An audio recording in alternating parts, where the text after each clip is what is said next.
Mbote na bandeko nyonso bolanda biso na chaîne na biso ya Voice TV officiel. Mbote na bino bisika nyonso bozali, j'espère que bino nyonso boza bien.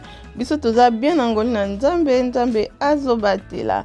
Merci na bino nyonso na ndenge bozwaka ton na bino ya kotala belema na biso. Tikete nzambe na lola amona bino, nzambe na lola apambola bino. Na souhaiter la bienvenue na ba nouveaux abonnés. Merci na ba visiteurs et merci na bino nyonso. Bandeko soki ezamba no liboso na kati ya chaîne na biso, ko bosante ko s'abonner et ko like vidéo eza gratuit. Pe na ba nyonso déjà bolanda biso bo bosante moi commentaire na bino eza ka bien et bo like vidéo et ko sala kitoko makasi. Voilà la famille, le to na recette na biso ya soso na mosaka. Alors to découvrir ensemble comment toko réaliser yango. Merci. Voilà la famille, tout dans sauce na biso awa déjà to sokoli yango eza déjà propre. Voilà. Alors on a présenté bino biloko nini to kolambela sauce na biso. To kosalela mosaka na biso, na tikaki na saleli des boîtes. Mosaka na ngeza déjà na moto ezotoka parce que nous avons besoin ya ko récupérer mafuta wana avant ekota biloko mususu. Voilà. Et awa tozana ndembi na biso na chaka on a ba chasser oui parce que na préparé kango déjà avant biloko est déjà ready avant na bando lamba tema na zaki vraiment occupé makasi. Awa tozana céleri na biso ya poussière, tozana assaisonnement na biso mais ça là assaisonnement nyos ozana ngo jimbo, kib magie, bouillon, tozana mungwa et tozana poivron rouge, tozana ail na biso na tangawis na bol wana. Tozana poireau na biso et tozana matungulu na biso. Et voilà, tout ça la pe tomate, sorry, na bosane kocha yango awa tout ça la pe tomate. Voilà, wana biloko nyonso oyo tokosa la pona recette na biso ya soso na mosaka. Bien sûr, eza soso ya makasi. Voilà, eza soso ya makasi. Donc soso na biso déjà ndé na lobaki eza déjà bien nettoyé pour na juste ko gagner temps, vidéo eza vraiment mlaité. Donc voilà, toko banana nous na ko assaisonner sauce na biso avant ekende kotoka. Donc voilà, tozana en étape oyo tolingi to assaisonner sauce na biso. Donc c'est ça la famille. Voilà.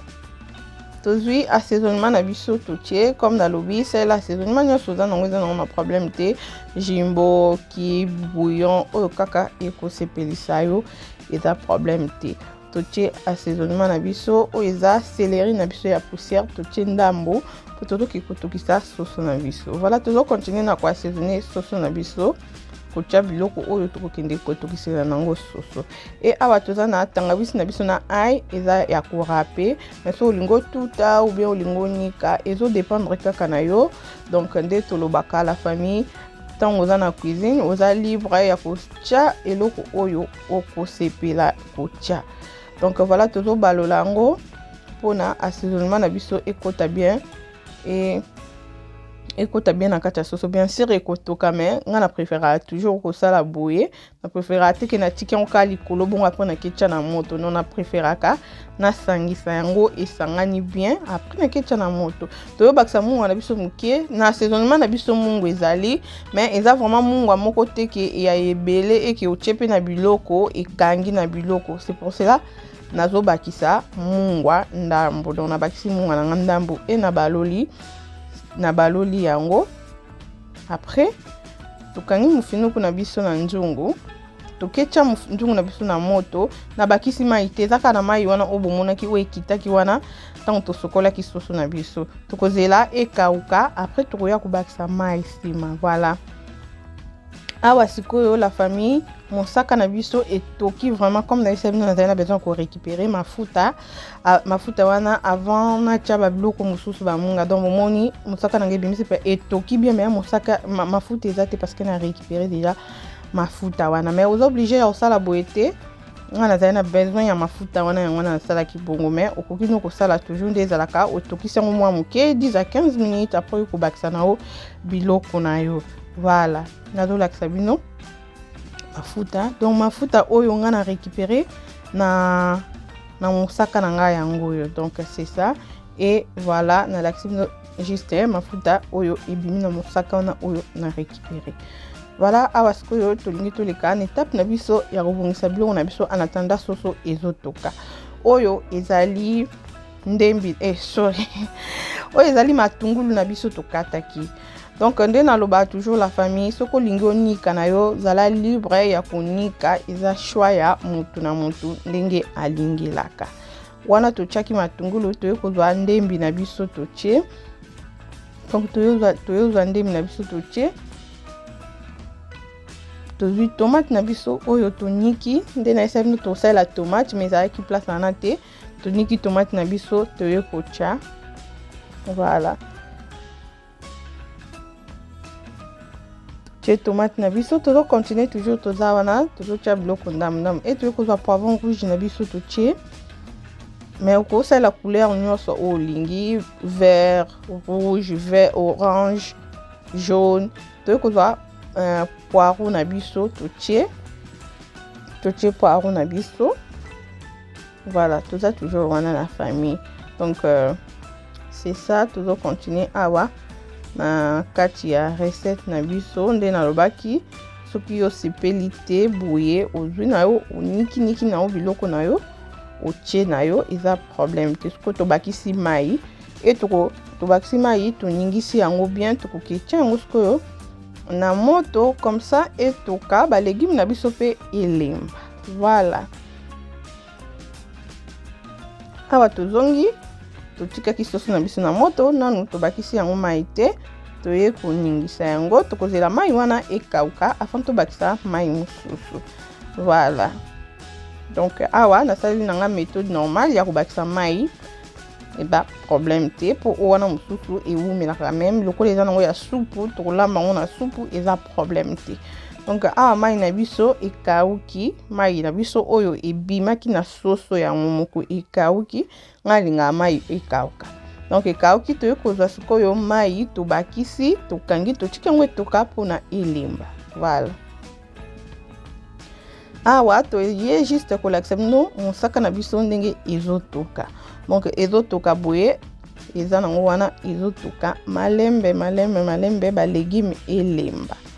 Voilà, tozongi sikoyo awa soso na biso mai ekauki et toningi sikoyo tokalinga yango na étape oyo soko lingi ezo dépendre na yo soko lingo tika yango bongo kaka yo soko lingo kalinga kaka yo soko lingo tia na four kaka yo. Donc c'est ça, tobandi sikoyo kokalinga soso na biso. Voilà, toza toujours wana et na ngana soulever moi problème nke bandeko bolimbisi vraiment nde naza vraiment na habitude te ya kopesa ba minute parce que na mesana te to be honest bandeko na mesana vraiment te ya kotala ba minute 5 minutes 10 minutes na mesana te na yebika nga mona misu na ngatona olamba na yebike oui siko fona sabwe so ya kotala ba minute na mona ke ambri ya kangai donc bolimbisi vraiment bandeko pona kopesa bino minute ba kotala ba minute ana ya ambri ya nga vraiment makasi. Donc c'est ça, yo moka tala na misu no moni ki asiko ça va. Voilà, ah mosaka na biso et komi boye, soso na biso ezokalinga ma mosaka na biso komboye. Alors tokitisa ki vraiment moto pona etoka na malembe na ba légumes na biso wana pe elemba ebuka na nango. Siko tozo balula yango, en attendant tozo c'est la soso na biso et sila kokalingama. Donc c'est ça, mosaka na biso ekomboye puis ba légumes elembi. Voilà, awa tozongi toye sikoyo kobalula soso na biso oyo tochaki na moto tozo kalinga. Voilà, donc c'est ça la famille. Maramba ba minutes 10 minutes 20 minutes na mona ngo vraiment parce que toyebi vraiment atala ntango ba koko na biso bando ça la te montre na ebite mindele vraiment mutu baza vraiment na système na mingi ya koluka oyeba minute combien mais même ba koko na biso bando ça la montre te ke batala siko esali 15 minutes siko bando saka soka lambi mo ayebike siko mafuta na nga ebeli fona cha tomate siko biloko na nga mai ekiti fona bakisa boye donc bando ça la minute te donc ngape na mais ça na vraiment na ba minute te na sala kana misu. Voilà, tozo continuer. Et voilà, aussi si kokanga soso na biso tomoni soso na biso eteli moi soupe na biso etikalaki na soso wana tobwakaki yango te tant totokisa soso non parce que obwaka goût nyonso totikaki yango wana e mosaka na biso siko ekomi ready tozoningisa yango toningisi yango na lutu e to jusqu'au mosaka na biso tosopi e la famille naliaki bien toliaki bien na ndako toliaki bien sauce moko kitoko vraiment donc toliaki na appétit espérons que bino pe tan bolamba ngo bolia na appétit donc tobakisi mai na biso po na totika bilo na biso etuka bien esangana mosaka ekota na kati ya soso goût ya soso pe ekota na kati ya mosaka elekisa makwit voilà la famille a tozongi juste pona kotala biloko na biso toyebi ke biloko ya mosaka nguba ezikaka pamba donc c'est ça tozobalola pona koevite biloko so eziki ekomaka olia mwa sola kozika wana mwa bololo wana esala vraiment bien tomona biloko ebimi kitoko mais mwa bolola kozika wana mwa sola kozika wana esalaka bien te biloko eza bien déjà eza kitoko mais mwa solo wana ekimisaka pe mwa apeti moto aolia kaka mais donc c'est ça donc to contrôler pour na biloko na biso ezika te alors totika yango susu etoka voilà mais biloko na biso comme nango presque na suka po tokitisi vraiment moto tina se donc sauce na biso ekomi tina suka ekomi na suka kala te tokolika na présentation alors boza toujours wana totala ensemble na bino. Voilà la famille résultat ya biloko na biso yango yo ezalaki vraiment simple et facile tosali na biso biloko ebele te nde bino mo bomoni tosali biloko ebele te kaka oyo totie wana yango wana totie yango vraiment bomona sauce na ngai biloko na biso ebimi na mafuta vraiment ebele te parce que na récupéraki mafuta nyonso ya mosaka na biso donc oyo kuta ebimi boye eza mafuta ya soso. Donc ezalaki vraiment simple et facile ya kosala nde nalobaki liboso. J'espère que bokosepela na vidéo etant bokolia yango bokolamba yango bokoenjoy yango na ndako. Alors bandeko nzambe nalola pambola bino bobo santé ko partager bobo santé ko aimer et surtout ko s'abonner na chaîne na biso bandeko eza gratuit partager pour bandeko mususu pe o baza nango besoin ba mona yango et ba bénéficier na yango. Alors pona lelo to sukia ba bandeko to kutana na mbala ya sima bye.